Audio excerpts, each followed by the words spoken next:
Bonjour, je suis Pascal et vous écoutez le podcast Dans mon micro, le podcast qui part en live. Le podcast consacré à tous les artistes et à leurs rêves. Ces rêves qui ont construit les artistes qu'ils sont devenus aujourd'hui. Pour cet épisode, je vous propose d'embarquer pour un voyage musical multicolore avec mon invité du jour, Julien Granel, auteur, compositeur, interprète, propulseur d'énergie, faiseur de couleurs et de bonheurs musicaux. Passé par les bancs du conservatoire classique où il étudiera la musique sous tous les angles, c'est dans la musique électro qu'il nous livrera ses premières partitions, ses premières inspirations, déposant jour après jour son empreinte, lui permettant de faire sa place, de se faire un nom dans l'histoire de la musique.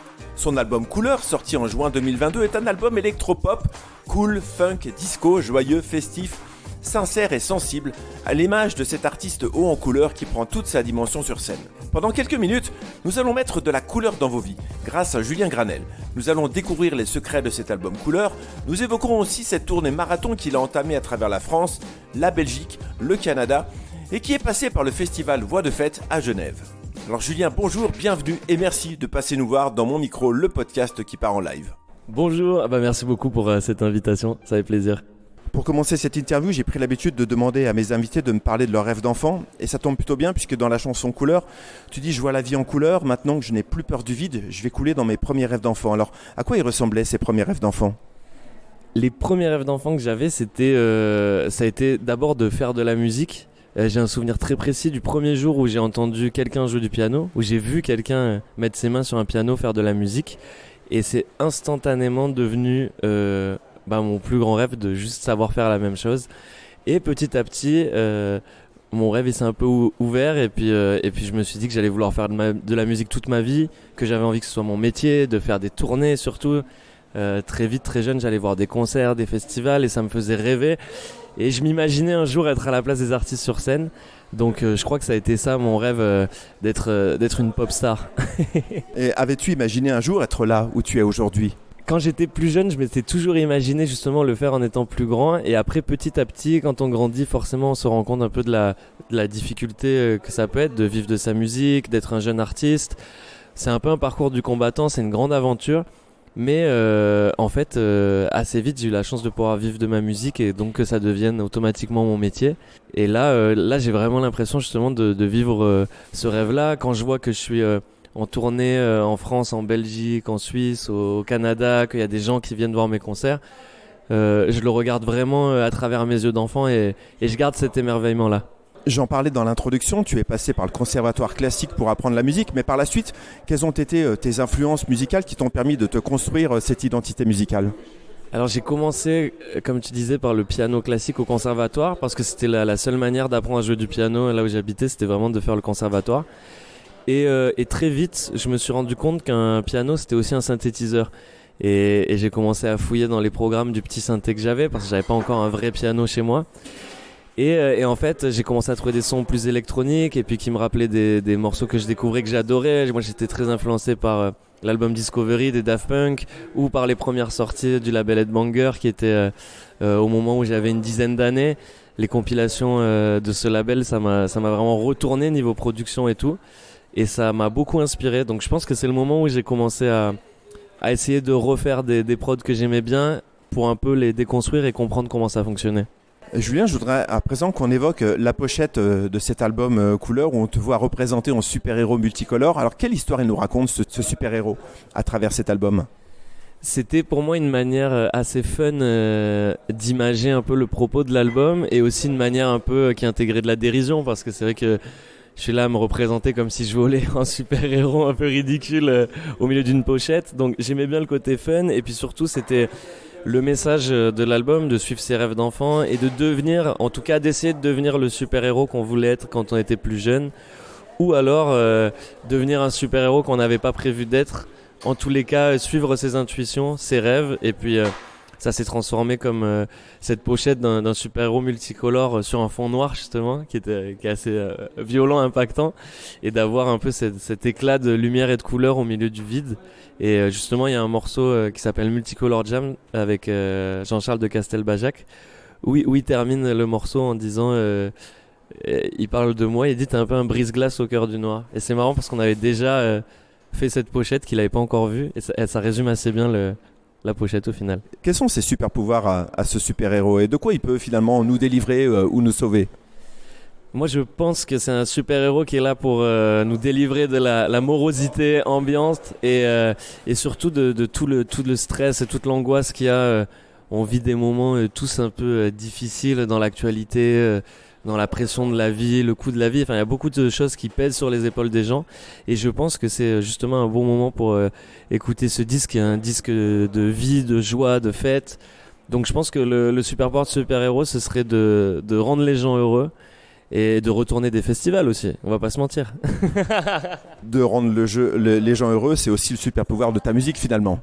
Et ben, j'espère en tout cas, c'est le retour le plus fréquent que j'ai et qui ne cesse de me toucher. À chaque fois, ça me fait quelque chose parce que à la fin des concerts, je parle avec les gens et les gens me disent souvent tel morceau m'a aidé dans telle période, ce concert m'a aidé parce que ma semaine c'était un crash et que là ça va mieux. Donc des gens qui me disent qu'ils écoutent ma musique le matin pour commencer leur journée.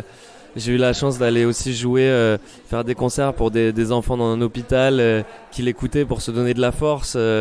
C'est vraiment En fait, j'adore parce que ça me fait rencontrer des gens et ça me fait un peu partager leur histoire et ça donne des moments toujours très touchants. Tu as un rôle au-delà d'être un musicien finalement, tu es là pour apporter en plus du bonheur aux gens.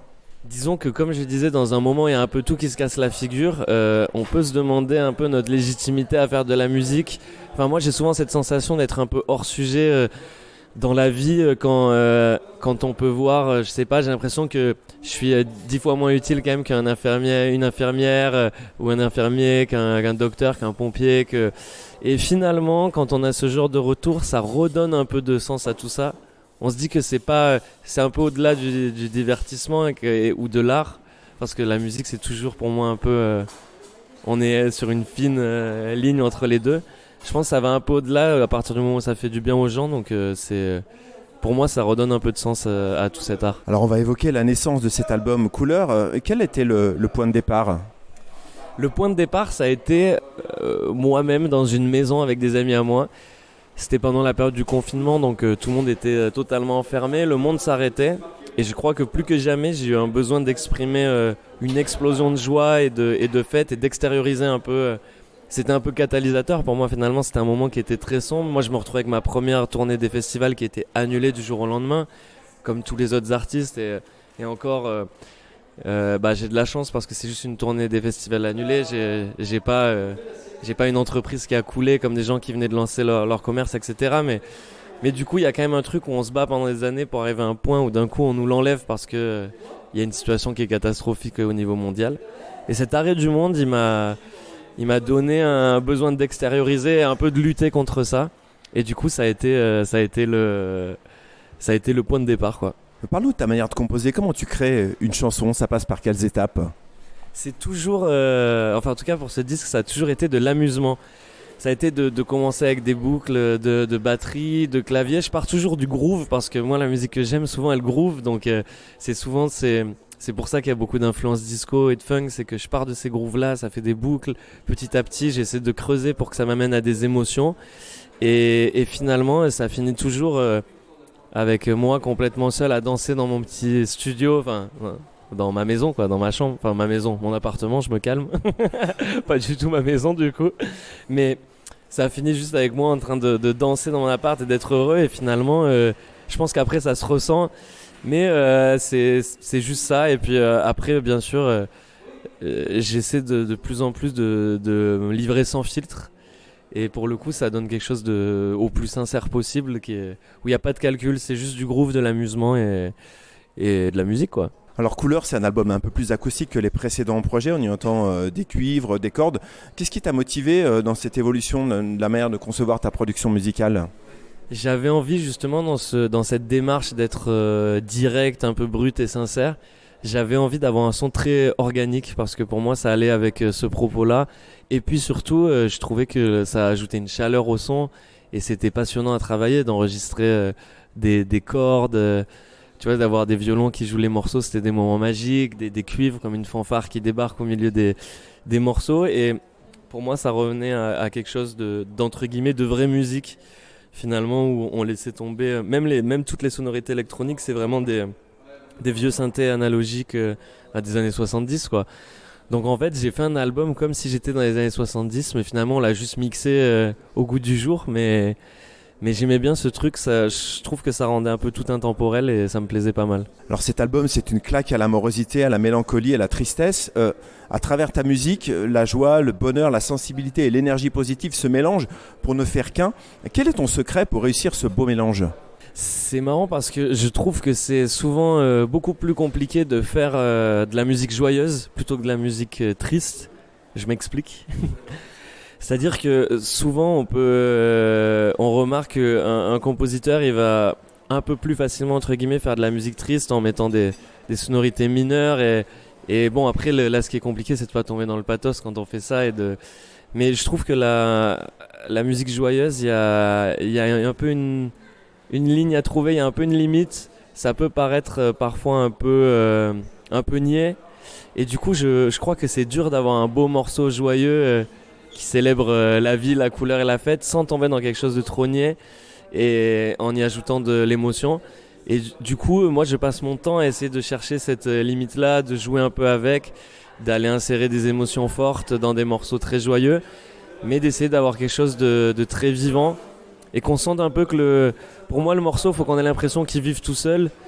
Sur le disque, il y a un morceau qui s'appelle Vers le soleil où à la fin, vraiment il y a une fanfare qui débarque. C'est un peu comme si on perdait le contrôle du morceau, il y a tout qui se mélange, il y a un orchestre de cordes qui arrive et c'est un peu une explosion de musique. Et quand je le joue en concert, justement, j'ai cette impression-là que le morceau file tout seul sans moi et que je perds le contrôle. Et je pense que c'est ça que j'essaie de faire dans chaque morceau, de les rendre vivants finalement. Alors tu parlais de Jean-Charles de Castelbajac qu'on a entendu sur cet album qui raconte avec poésie sa rencontre avec la couleur. Il nous raconte que quand il était petit, il avait kidnappé l'arc-en-ciel pour les jours de pluie. Il te qualifie, donc tu le disais tout à l'heure, de guerrier de la couleur et de brise-glace au cœur du noir. Alors cette image de guerrier de la couleur, elle t'évoque quel sentiment ? En tout cas, c'était un sentiment de fierté le jour où Jean-Charles de Castelbajac m'a dit ça parce que j'ai un profond respect pour toute sa vie, toute son œuvre. Je trouve que justement il a toujours, lui il a été un vrai guerrier de la couleur dans le sens où il a toujours fait des choses très tranchées et en vérité Jean-Charles de Castelbajac c'est un vrai punk dans l'âme et il faut pas oublier qu'il a quand même réussi à habiller le pape avec une tunique arc-en-ciel donc ça avait fait débat à cette époque où ça avait été fait parce que c'était vraiment l'arc-en-ciel représentait l'ouverture d'esprit et la communauté LGBT surtout. Donc ça a été genre un vrai cataclysme dans la mode et dans la religion et c'est pour ça que j'adore Jean-Charles de Castelbajac, c'est que il va toujours mettre la couleur au service d'un message et garder cette âme à la fois d'enfant et de punk finalement. Donc en fait quand c'est Jean-Charles de Castelbajac qui me dit que je suis un guerrier de la couleur, ça ne peut que me toucher parce que pour moi c'est aussi ça c'est un peu un combat, le fait de mettre des couleurs sur moi, c'est un message de liberté, d'ouverture d'esprit et je pense que on se bat tous un peu dans la vie contre les choses qui nous ont marqué étant plus jeunes, à notre période de l'école et tout. Et moi, je pense ce qui m'a le plus marqué négativement, ça a été le manque d'ouverture d'esprit autour de moi. Et du coup, j'ai l'impression que je me bats un peu contre ça. C'est plus large que de juste mettre de la couleur. C'est sur toutes les questions de la vie. Je pense que l'ouverture d'esprit, la diversité, c'est ça qui fait la beauté de ce qu'on vit sur cette terre. Est-ce que finalement, le fait de voir la vie en couleur comme tu le fais, c'est quelque chose qui te rassure ? Oui, complètement. C'est un vrai cocon, c'est un vrai bouclier. Souvent, on me demande comment je fais pour sortir habillé comme ça dans la rue. Enfin, j'ai des amis qui disent, moi, j'oserais pas le faire. Et je dis, mais si tu le faisais... Bon, après, on n'est pas obligé pour se sentir bien de mettre de la couleur partout sur soi. Mais je pense qu'à partir du moment où on se sent bien avec soi-même, c'est finalement assez simple d'affronter le regard des autres. Et le regard des autres se modifie aussi.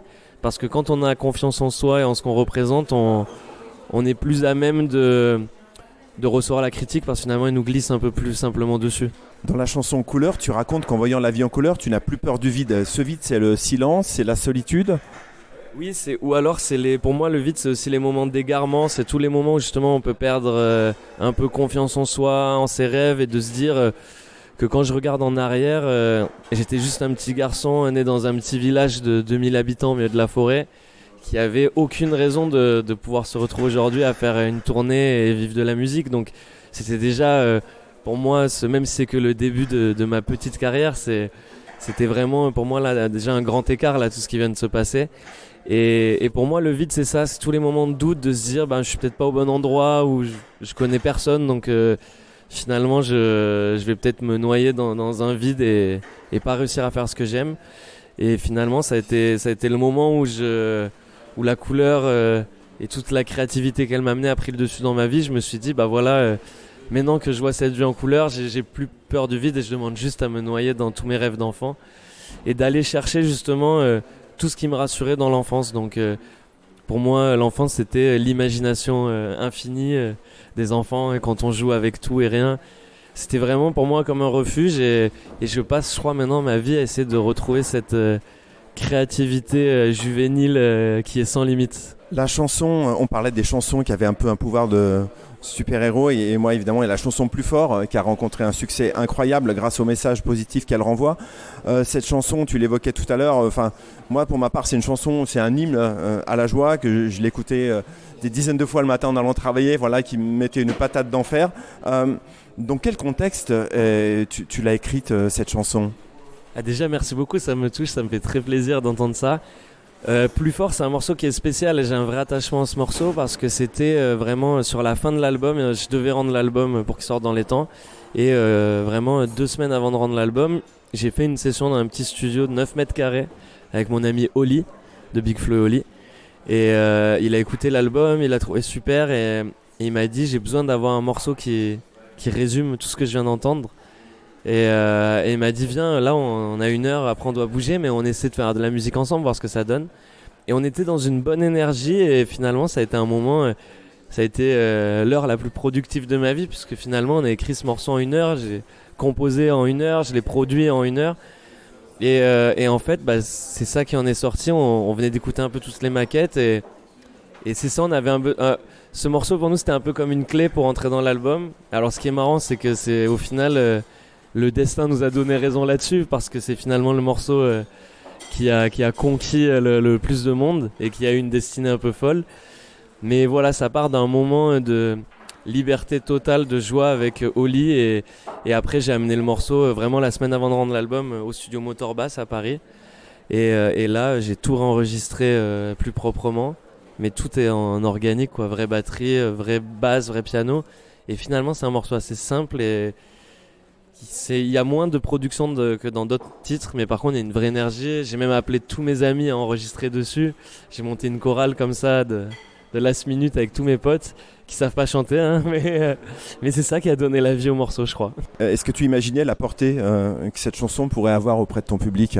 Alors vraiment, à aucun moment j'aurais imaginé la suite de l'histoire de ce morceau. Les gens se sont accaparés et puis je parlais tout à l'heure des morceaux que j'aime voir vivre d'eux-mêmes musicalement. Bah là j'ai pu voir pour la première fois un morceau vivre de lui-même au-delà de la musique, faire sa vie, aller dans d'autres pays. C'est marrant parce qu'en ce moment il est en train de faire beaucoup de streams aux États-Unis. J'ai eu plus de 80 000 streams cette semaine aux États-Unis, ce qui à l'échelle des États-Unis est pas énorme par rapport au nombre d'habitants, mais qui quand même est assez fou pour un morceau en français. Et en fait, il y a plein de jeunes qui l'ont écouté dans des collèges, dans des lycées. Et du coup, cette semaine, je reçois plein de gens qui s'habillent comme moi dans le clip, qui se mettent les cheveux bleus, qui se mettent des moustaches, qui se déguisent en moi pour aller au collège. Et c'est hilarant. J'ai l'impression d'être dans un multiverse. C'est le morceau, il a été proposé dans un espèce de programme pour apprendre le français. Et en fait, il a été écouté dans plus de 4000 écoles. Donc, c'est devenu fou. Et du coup, c'est quand même... c'est quand même dingue, c'est là le pouvoir de la musique, c'est un morceau en français et il est en train de passer des frontières et il s'arrête jamais de me surprendre, donc j'ai déjà hâte de voir la suite. Et tu viens aussi de sortir un nouveau titre, le morceau s'appelle Feel Good. Il est pour moi la suite logique finalement de cette chanson Plus fort dans l'énergie qu'elle renvoie et la joie communicative qu'elle diffuse. Comment elle est née aussi cette chanson ? C'est marrant que tu dis ça parce que je disais pour expliquer le morceau à mes potes avant de le terminer, je leur disais j'ai l'impression que c'est un peu un Plus fort puissance 2. C'est-à-dire qu'il y a quelque chose d'encore plus direct, d'encore plus frontal, de encore plus up-tempo. Feel Good, voilà, il arrivait dans un moment où j'étais en pleine tournée depuis des mois, donc il y a un peu tout qui se mélange quand on a tourné. C'est un mix d'émotions assez incroyable. La tournée, c'est un mélange de joie intense, de solitude parfois, de fatigue extrême, mais d'adrénaline totale. Donc c'est un peu un chaud-froid permanent. Et je savais que j'allais m'envoler pour le Canada pour aller jouer pour la première fois à Montréal. j'avais ma petite idée d'aller faire un petit tour à New York, voir des amis à moi, dont Chromeo, avec qui j'ai bossé sur l'album. Et je me suis dit, tiens, j'ai envie d'aller à New York avec un nouveau morceau. J'ai envie de vivre ça avec une nouvelle maquette. Et donc, une semaine avant de partir, j'ai fait ce morceau. Et alors, ça a encore été last minute parce que j'ai fait ce morceau en 2 jours. Et alors, même formule que sur Plus Fort, j'étais dans la même énergie. Donc, je me suis dit, je vais me laisser embarquer par cette énergie. J'ai appelé tous mes potes. Les voix qu'on entend dans le refrain, c'est vraiment des potes à moi. Et une partie du groupe Catastrophe que j'embrasse s'il va se par là. Et en fait, c'était voilà, un one shot. C'était vraiment un shot de vitamine D là, ce morceau. Et il est couplé, il parle de choses aussi plus tristes. Enfin, j'avais envie d'apporter aussi une émotion, que tout le monde puisse comprendre que c'est pas que le up et qu'il y a aussi du down.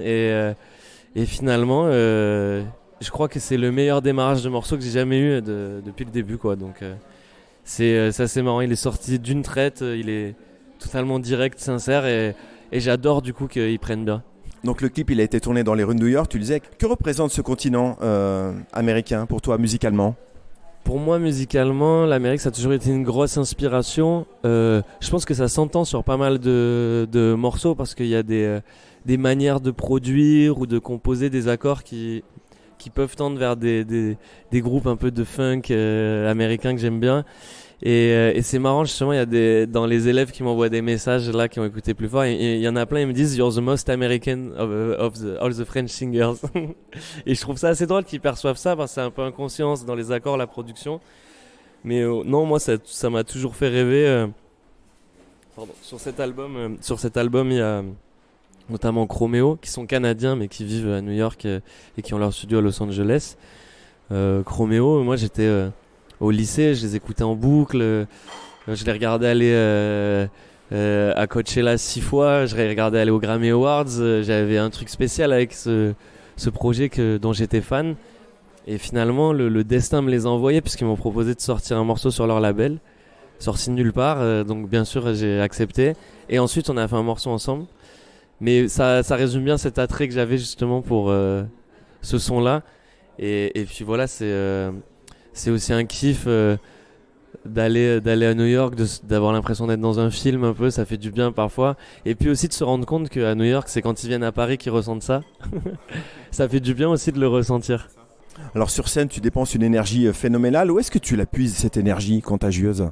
Cette énergie, moi-même, j'ai du mal à comprendre d'où elle sort à chaque fois parce que je t'avoue qu'avec un rythme de tournée comme celui actuel, je suis quand même à 3-4 dates par semaine avec des gros déplacements. Là, carrément, on a changé de pays chaque jour de la semaine. Donc, c'est quand même assez intense. Mais je sais pas d'où ça sort. Mais dès que je suis sur scène, j'ai une énergie qui me transcende. Et ça peut être dans une salle de 200 places comme dans une salle de 5000 places. Ça va être exactement la même énergie. Et les gens, de toute manière, qui m'ont vu justement dans les petites salles pourront l'attester. Je fais toujours le même live, quoi. Que je donne la même énergie devant un Zénith en première partie d'Angèle ou devant moi une date moi en tête d'affiche à la Cigale à Paris ou devant une petite salle de 200 places n'importe où. Je donne exactement la même énergie et je crois que c'est à travers les gens aussi que je la prends, cette énergie. Et je pense que c'est un peu un ping-pong parce que les gens ils me disent nous on a de l'énergie parce que t'en as, et c'est un peu un ping-pong finalement. Ouais, exactement. Quels seront tes projets après la tournée ? Alors il y a déjà des projets pendant la tournée, vu que je me lance à produire des morceaux comme ça en 2 jours et à partir sur un autre continent les clipper. Donc je me mets des petits délires comme ça parce que j'arrive pas vraiment à arrêter de produire, donc je continue non-stop entre les dates. Donc en fait, en vrai, je suis déjà en train de produire la suite. Je sais pas encore sous quelle forme elle sera, mais bien sûr que pour moi la suite c'est d'aller au bout de cette tournée et d'assez vite revenir avec une nouvelle tournée finalement, parce que sortir des nouvelles choses ça veut dire revenir sur scène. Mais mon but en tout cas premier, c'est de pousser encore plus loin l'expérience musicale, parce que j'ai envie de faire un premier album, ça apprend beaucoup de choses. J'ai envie de prendre encore plus de liberté dans les productions, de prendre des choix encore plus tranchés, de m'amuser encore plus. Là je suis en train de faire évoluer le concert aussi à mesure de la tournée. C'est un live qui devient de plus en plus surprenant. J'ai des moments où je vais au milieu de la fosse faire des impros d'MPC au milieu des gens, enfin sur des pads. En fait, j'essaie à mon humble mesure de redessiner un peu l'expérience d'un concert et d'y trouver quelque chose de surprenant. Comme ça, déjà je m'ennuie pas. et de deux, ça crée des souvenirs cool pour les gens. Alors au début de cet entretien, on avait évoqué tes rêves d'enfant et maintenant, pour conclure, je voulais savoir quels sont tes rêves aujourd'hui et puis pour demain, alors qu'ils soient à la fois personnels ou plus universels. Je crois que je regarde déjà avec beaucoup d'émerveillement tout ce qui est en train de se passer, donc c'est une partie de mon rêve qui est en train de se réaliser. Mais forcément, on est des humains, donc on a toujours envie de plus. Mais je crois que moi, mon rêve, c'est pas forcément envie de plus, c'est de continuer en fait à m'amuser autant dans tout ce que je fais au quotidien. J'ai la chance de faire ce métier où chaque journée est différente, chaque journée de tournée est différente, chaque journée de studio est différente, et c'est surtout un métier qui est plein de surprises. Demain, il peut se passer un truc dingue qui redessine toute la suite. Ça peut être par rapport à un titre, par rapport à un clip, par rapport à une collaboration. Donc j'ai envie de garder cet émerveillement, cet amusement et de m'épanouir encore plus artistiquement. Je sens que j'en ai encore sous le pied, vu que dans ma tête c'était vraiment qu'un premier album et que j'ai envie d'en faire encore plein. Donc je suis hyper content de ressentir toute cette créativité en moi. Donc mon rêve, c'est qu'elle continue à être là et qu'elle me lâche jamais. Alors Julien, merci, cette interview elle touche à sa fin, merci beaucoup pour ta disponibilité pour ce podcast. Si vous voulez continuer de voir la vie en couleur dans cette période un peu troublée, allez vous plonger dans l'univers musical coloré, joyeux et festif de Julien Granel. Son album Couleur est disponible sur toutes les plateformes. Et puis si vous vous sentez un peu fatigué en ce moment, un peu mélancolique, jetez-vous sur le titre Feel Good. Cette chanson a ce petit quelque chose en elle qui ressemble au bonheur. Alors enfin, Julien Granel prend toute sa place sur scène, on l'a évoqué au cours de cette interview, alors s'il passe près de chez vous, courez le voir sur scène, moi j'y serai en tout cas ce soir. Julien, merci beaucoup. Merci beaucoup, c'était un plaisir. Plaisir partagé, à bientôt. Si vous avez aimé cet épisode, n'hésitez pas à ajouter un commentaire, à en parler autour de vous, à le partager. Vous pouvez aussi me suivre sur Instagram sur le compte Dans mon micro, le podcast, pour ne rien manquer de l'actualité de ce podcast. On se retrouve très prochainement pour un nouvel épisode avec l'autrice, compositrice et interprète Mademoiselle K. À bientôt dans mon micro, le podcast qui part en live.